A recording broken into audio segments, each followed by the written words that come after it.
Ekikulu sagala kubeera ng'opushinga ebintu. If you're supposed to do something, do it. Mbaniriza nnyo. If you're supposed to do something, do it. Do it. If you're supposed to do something, yes, do it. Banange. Today, kambaweyo ka motivation. If before we start, let me just give this motivation. Kubanga tuba tukyogerako wano. Nenga why? Kanti ba sharing oyinza osanga kiyinza okuyamba. W'obeera ng'olina idea. If you have an idea in your head, do not wait. If something comes in your mind, like something pops up, nekagamba ba kola kino. Mboga mchala tandika eno business. Tandika wa mudala gwa chips. I advise you do it immediately. Mwewale kubeera nga mupushinga ebintu, nga mupushinga ekintu. Idea nejja mu bwongo obwo n'ogamba sijja gikola leero oba n'ogamba sina bikola bimala. Let me tell you that tools will find you. When you get an idea in your mind, I beg that you start on the idea immediately. Kubanga mtatandika idea n'obeera ng'okipushinga kaninde kampe example ya oba oli housewife ofunye idea nga nantandisewo mudala nantandisewo chips okusiika chips kati bw'otuula n'okirowoozaako leero n'okirowoozaako n'enkya olumu oba nomala wiiki ng'olowoozako kyekintu kyekimu oyinza okuyisawo ebbanga n'obeera nga idea togibringinze out. You've not brought the idea out. Okitegeera tozadde idea gy'olina omanye ekyo kivaamu nga tokikoze naye w'ofuna idea. Why if you get a vision and you're like, let me do this vision here and now, kikuyamba buli w'okola n'ogamba eno vision yange kitutte bwe nti openingibwa ogulawo enzigi n'ogamba kino kisoboka nsobola okikola bwe nti. For example, ofunye idea y'okukola chips gye mbadde mbagamba n'ogamba chips naye banaye nakonta chips nina kalaayi naye nandiyagadde okukozesa machine naye nga ekiseera kino olinawo kalaayi nze nandirowoozeza mbu kozesa kalaayi gy'olina kati then business wena agenda nga mu maaso eyo ogule ekyuma naye ng'otandise wonatandika ne kalaayi ojja kuba oyiga n'ogamba ekalaayi nno ekola naye obummonde ndoza abantu bakasima wano bwebale nja kwongerako indata machine wenajjira ng'omanyi mbu kati nja kukola obummonde obwenkana bwe buti kubanga idea oba vision ogibathinze ogiggyeyo kati oba eno wano wansi osobola n'okola mistakes. You're allowed to do mistakes biki but with time n'ogenda ng'okula naye olumu idea yo ogisirikira ogenda okulaba te ng'omuntu omulala agikoze because yes omuntu omulala ajja kugikola. If you don't bring that idea to life, somebody else will do it and you'll be like kale na having your idea. Gwe imagine omuntu atandika okukola ebikajjo ku street. I usually banenze obikajjo baffene nze nkirowooza nagamba somebody one person had this idea nagamba kantandika bino ebikajjo wano pushinga through n'ebikajjo. Now how many bikajjo people are on the street? There are so many, but it's maybe one person who started it nekikola kati nawe idea yo gy'olina eyinza obba nga olaba ng'entono eyinza okuvaamu amagoba. Kiro kizze bwe kiti like I thought I would be doing this episode with somebody naye ninza omuntu tajja kugamba omukubira essimu. Maybe this person doesn't have the vision that I have. Okitegeera kati gwe alina vision kiri oyinza okuba nga vision yoyagala ogikole n'omuntu naye ng'omuntu alina vision gy'olina kati kiri eri gwe okugyayo vision gy'olina n'ogenda nayo mu maaso. Maybe mu maaso I will get the right tools. Okitegeera maybe mu maaso n'ofuna omuntu anakwegattako kino okitegeera. Like I don't know if you get it, but that's what I feel to share with you today. Welcome back to my YouTube channel. I am Baby Nals. Ndi mukyala mufumbo era nga nsanyuka nnyo okubeera wano buli kaseera nga njija okugabana nammwe. Ndi mukyala mufumbo temugiraba bampita Mrs. E era ndi musanyufu nnyo okubeera omufumbo era mbanja nnyo waneno okubazzamu amaanyi ne mbagamba bannange hang in there. The thorns are there but we also have roses. The nights come but also there is always day and there is light at the end of the tunnel. So togwamu maanyi wezzemu amaanyi okubeera ng'otambuza ekintu kino kubanga kintu kirungi. Well, ngenze nga nfuna different letters in my DM especially on TikTok. Many TikTok and TikTok bali very active and very fast. Mbadde nga nfuna different letters naye nga ngamba mukama zino letters nzikolere ki nkole ntya, people need some advice naye nkoze ntya. But let's take one step at a time. Let's discuss. I feel like let us discuss this letter here today and we see how it goes. Let us take it a day at a time. Kati twafunyeyo omukyala nga awandiika, but although I would love it if you contacted me nongamba mukyala njagala kusharingako kino na kino, we are open to that. If you feel like you have something to share, ngone ekintu yagala okutusharingako naffe oba okugabanako naffe nga kikwatagana ku bufumbo, faith, womanhood, kitegeera beera nga onkubirako ku simu zange ezo zitambulawo ku screen, obeere nga tugetinga in touch ojja otubuulira your story so that we can learn out of it. So anyway, omukyala abadde mu inbox ng'agamba mukyala abadde mufumbo. Oh, you give me a read from my phone. Ompe nsome ku simu. I read it. Kale kambabuulire omukyala abadde mu DM ng'angamba, maybe we call this from the DMs.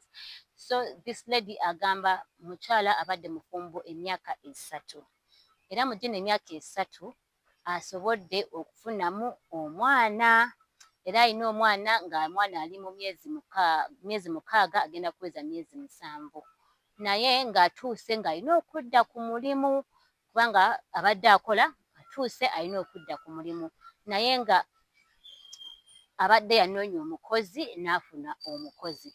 Kati bwe yafuna omukozi yakafuna abakozi 2 naye nga abakozi bano ababiri eyasooka ye yamufuna, ono owookubiri omwami we n'amugamba afune omwami we agenda mufunira omukozi okuva mu kyalo kyewaabwe. So omwami ye yafunye omukozi okuva mu kyalo kyewaabwe. So omukozi wajja ne yeegatta ku famire eno kubanga ndowooza boogera lulimi lwe lumu n'omwami. Omukyala alemeddwa okublendinga in n'omukozi kubanga mu mukozi buli kimu omukozi ayita mu mwami, nti atuuka ekiseera n'abeera nga agambye omukozi amuyambeko akole kino, omukozi n'agaana n'agamba dadi teyaŋŋambye. You guys kwegamba omukyala kati asobeddwa awulira uncomfortable, feelinga like kireeta insecurity nti omuwala wamugamba atamuwuliriza kubanga buli kimu omukozi agenda n'ayita mu dadi. Ne boogera ba mu lulimi lwabwe kwegamba beera nga amuloopa ewaani ewa husband. Well, I want to put njagala kugamba kino, zino stories sizireeta kubanga njagala kuba bufumbo nno, nzireeta okubanga tusobola okuyigamu era njogera okukaatiriza buli omu ajja okulaba zino stories. Marriage is not a straight line. Obufumbo, there are always thorns nga relationships. Nti mubeeramu highs and lows, and some of the thorns that happen in marriage tugenda beera tuzisharingako wano nga twewa amagezi. Mulowooza mukyala munnaffe akola atya mu kiseera kino? Nange nga we muwandiika mu comment section, kimanyi bino ebintu abakyala bangi mubiyiseemu era waliwo omuntu alina amagezi asobola okuyamba ku mukyala ono. Kati mbadde nkusaba comment down below mu comment section omugambe mukyala munnaffe akoze atya. Naye nze nga nze era ngenda kuba nga mpa endowooza yange kubanga of course ndi wano, ngenda ba mpa endowooza yange kyendowooza ku kino nga nammwe mutuwe endowooza zammwe okulaba nga omukyala atambuza obufumbo bwe mu mirembe era mu ssanyu. Nze ebbanga lyembadde y'abakozi banange bw'oba tonatabona na mukozi oba nabakozi oyinza n'okwebuuza oba nze mubi oba nze alina empisa embi. Banange nze ntawanya n'abakozi natuuka ne ndowooza oba like natuukako ne ŋŋamba mukwano gwange abakozi gwe bakuyisa batya, natuuka n'aŋŋamba oba gwe abayisa obubi. You people, you do not know how I felt. Yaŋŋamba oba abakozi gwe abayisa obubi oba bawa ssente entono. Mbutuufu natuuka ekiseera nga am doubting myself ne ŋŋamba oba nze alina empisa embi, lwaki buli mukozi gwe nfuna byagera. Naye abakozi b'ennaku zino bazibu, abakozi bazibu. Abakozi obagumiikiriza, omukozi omwagala naye nakukola ekintu ky'oyinza okwewuunya.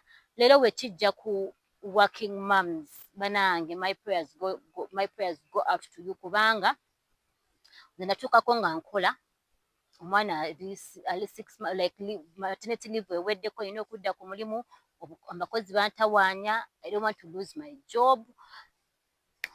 Pressure nefuuka pressure bannaye nze omukozi jjukira omutaddemu ssente okumuleeta olumu omutaddemu ate these days by the blockers awo basa 5,000 10,000 kubanga sikiwa nti tulina very many offices ezihiring abakozi mu Uganda.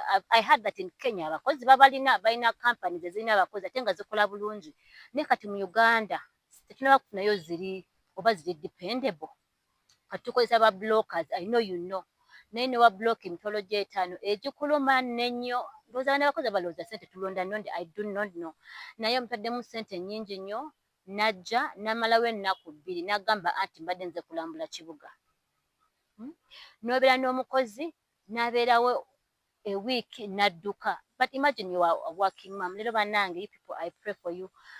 Oli working mom, sometimes omwami okuteekako pressure oba togenda ku mulimu nga tolese mwana. Oyiyiza ofunye omukozi aganye okubeera dependable. N'ogenda ku mulimu nga weeraliikirira. Let me tell you, abakozi, to me, there's some sort of family planning method. Let me tell you, natuka nga nkola nengamba manyi kasooke nindeko okuzza ku mwana kubanga tewali mukozi.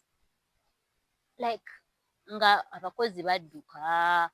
I think funyeko abakozi abankoleddeko like oba 3 ababaddewo ebbanga naye 10 mukwano abaddewo ennaku 2 aba ne badduka mu weeks kwegamba it's hard. Era wobanga oli young mom oba young wife kwegamba we pray for you but hang in there. Tomanya at the end of the day ojja kufunayo anaakola ki anaasigala.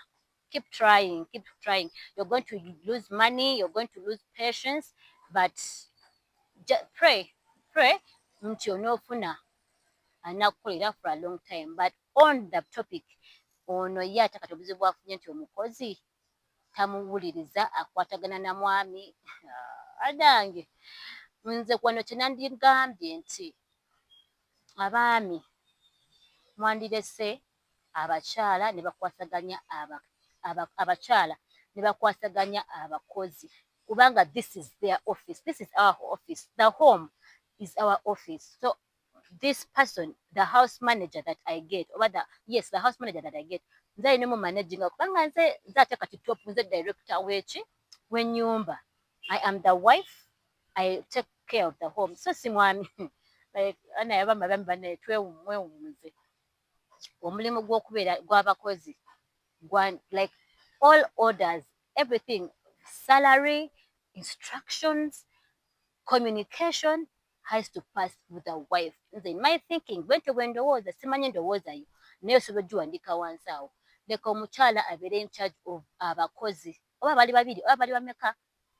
Nti obanga ogenda okusasula n'omukozi gamba mami bw'owa ssente z'omukozi n'asasula omukozi, instruction yonna oba olina okulongoosa enakuva mu nze omukozi ne mugamba kubanga nze ali in charge of omukozi. Era I can imagine obuzibu omukyala bwaliko kubanga jjukira oli ku pressure owa instruction omuwala tawulira. It's really hard. It's si kibi omwami okufunira omukyala omukozi okuva ewaabwe, but let the wife be in charge. It is not a man's responsibility okubeera in charge of the maid. Oba si kyekyo omukozi mugobe omukozi mugobe onoonye omukozi omulala gwe weereetedde. I don't know how it's going to work for you naye nga wandyefunidde omukozi anaakuwuliza because you need a maid agenda okuwuliza, otherwise ogenda kustraining. The message really shows that you're actually even very stressed. Banange era Mukama atuwa ekisa. I do not know what you think, but please leave a comment okubeera nga tuyamba n'omukyala okuyita mu mbeera eno. Naye nga mu abakozi muli mutya? Abakozi bane mweddeko. Excuse me. Abakozi mweddeko, omukozi omwagala n'omuwa internet. Leero abakozi abajja n'amasimu bali batya eyo? Omukozi ayinza okubeera ku ssimu oba muwadde wifi.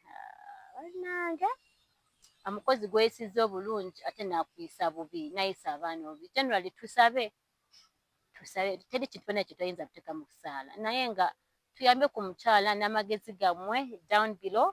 I don't know how we're going to be doing these letters in the DM oba kuzisoma tutya, but with time tujaba tufuna solution of how to deal with these letters. Otherwise, if you have any story to share or you have any conversation to give us, please follow the numbers on your screen obeere ng'onkubira nga tugetinga in touch about this. Mwebale nnyo okubeera nga mubeera wano era nga tujja wano okwewagala era okulaba nga tukyafeninga obufumbo bwaffe nga tuyiga tusoma era nga bwetwongera okwagala abaami baffe n'obufumbo bwaffe okubeera nga bublosominga. Mwebale nnyo okubeera nga muli wano. I am Baby Nals. See you in the next video. Ciao. Baby girl, have a seat. Yes, baby girl is married and that's proof for it. Auntie nafe wano omufumbo tasobya. Dia omufumbo tasobya. Oba mwami yakuba mpesi. It doesn't mean we are miserable. Give me the phone. Those things happen. It's not news.